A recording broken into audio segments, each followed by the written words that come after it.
La Banque centrale américaine vient de baisser les taux directeurs. Ça fait un sacré bout de temps qu'on attendait de faire cette vidéo, eh bien nous y voilà. On va donc traiter cette nouvelle en 3 parties. Tout d'abord, on va parler de la baisse qui vient d'avoir lieu et pourquoi. On va ensuite discuter de l'impact que ça peut avoir sur la bourse et sur les marchés. Et enfin, je vous parlerai aussi des impacts sur les actions individuelles. C'est donc acté comme on le disait et c'est assez amusant car vous retrouverez sur la chaîne des vidéos où on disait que la Fed doit baisser les taux car tous les indicateurs étaient au vert et je pensais justement qu'ils allaient le faire juste avant les élections. Enfin bref, attaquons la vidéo. Tout d'abord, je tiens à dire qu'ils commencent à baisser les taux dans une période où on a l'économie qui a commencé à ralentir, des difficultés sur le consommateur, etc. On va en parler plus tard.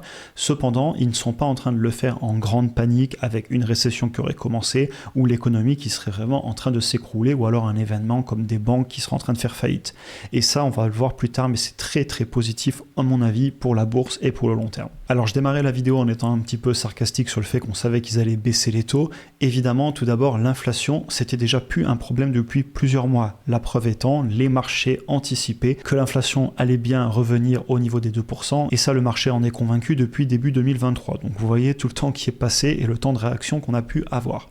Ensuite, clairement, l'économie, l'emploi, l'immobilier et les ménages, notamment aux États-Unis, mais même en Europe, l'économie va pas si bien que ça. On avait tous les signes qui montraient que les taux étaient trop élevés, puisqu'encore une fois, on va se rappeler qu'ils ont augmenté les taux pour combattre l'inflation, mais du coup, ça a fait ralentir l'économie. On a aussi l'immobilier qui est en baisse en France, qui est en baisse aux États-Unis, et on a le reste à vivre, ou plutôt le reste à investir des Américains, qui est sur des niveaux extrêmement bas historiquement.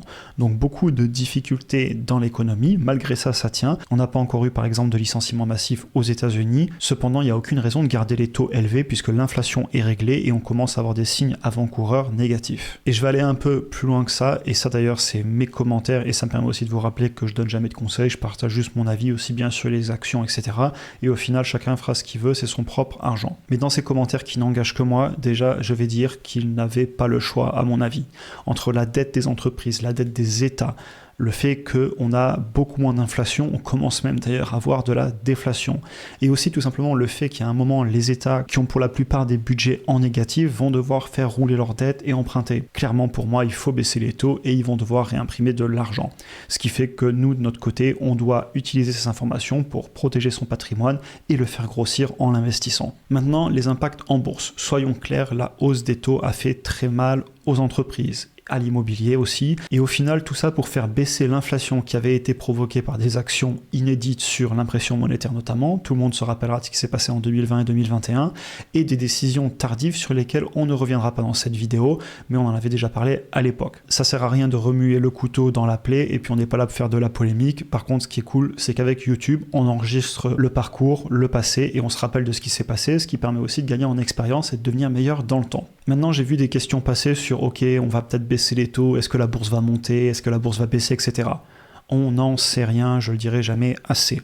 On peut parfaitement avoir des turbulences. On a les élections qui arrivent, on a un ralentissement économique, donc il peut se passer des choses. Par contre, je veux surtout pas risquer d'être en dehors du marché, et je trouve d'ailleurs que c'est une mauvaise habitude à développer que d'avoir envie de rentrer, de sortir et de trouver les bons points. Ici, je vous ai remis le graphique des retours annuels du S&P 500 depuis les années 80. Vous avez en gris les barres qui vous montrent que la majorité des années, on est en positif. Par contre, dans les années, vous voyez qu'on peut très souvent faire des moins 5, moins 10, moins 15, moins 20, moins 30% dans l'année, alors qu'au final l'année finit en positif. L'exemple parfait 2020, on fait moins 34% en mars sur quelques semaines, et ensuite on finit l'année quand même en hausse à plus 16%.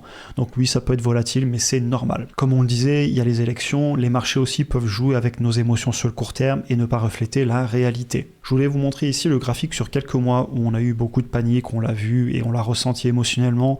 On avait fait presque moins 9% sur quelques jours, puis on a repris, puis on a rebaissé à nouveau. Sur le court terme, eh bien, on peut être très émotionnel. Par contre, si on prend du recul et qu'on regarde ici depuis début 2022, on a acheté sur la chaîne YouTube toute la baisse et aujourd'hui, le portefeuille nous en remercie clairement. D'ailleurs, on regardera quelques actions après.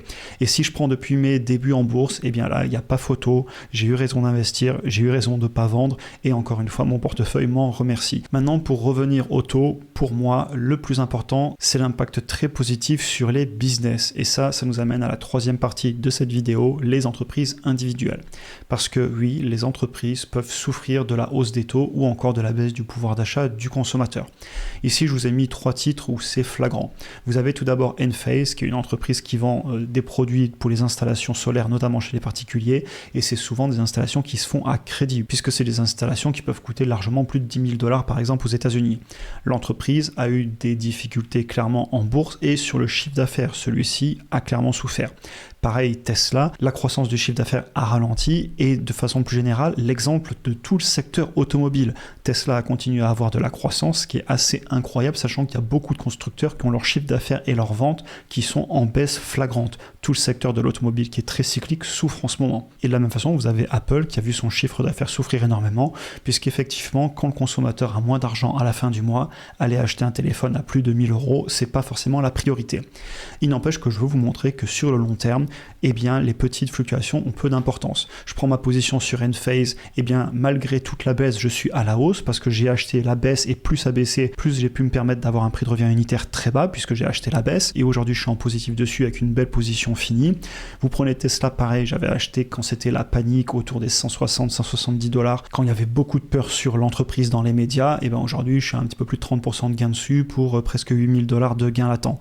Et vous prenez Apple, une entreprise que j'ai achetée en 2019, il y a eu beaucoup de peur depuis ces années. Encore récemment, rappelez-vous, elle avait corrigé de plus de 200 $ jusqu'à 160 $. Et bien pour moi, ça a assez peu d'importance. J'ai plus de 329% de gains latents dessus. Donc encore une fois, court terme et long terme pour moi, il faut séparer les deux en bourse. Et cette hausse des taux, puis maintenant cette baisse des taux qui est en train d'arriver, clairement ça crée des opportunités sur des belles entreprises.